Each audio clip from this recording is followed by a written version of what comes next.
Le constat d'Amnesty International est sans appel.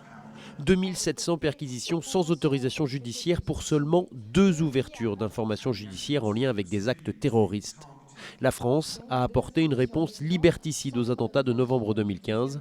La prolongation de l'état d'urgence n'est pas justifiée. S'il y a besoin de répondre à une menace qui mettrait en cause la sécurité des Français, il faut que celle-ci soit clairement dans le cadre de la protection des droits et libertés des personnes. Et nous avons pu avoir l'occasion d'une recherche, pu démontrer que bien souvent les droits humains, les droits de chaque personne, chaque Français, chaque résident en France peuvent être menacés par des mesures qui sont censées pourtant conduire à leur sécurité.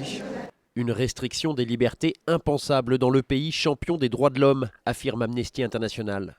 L'organisation accuse même la France de stigmatiser une partie de sa population.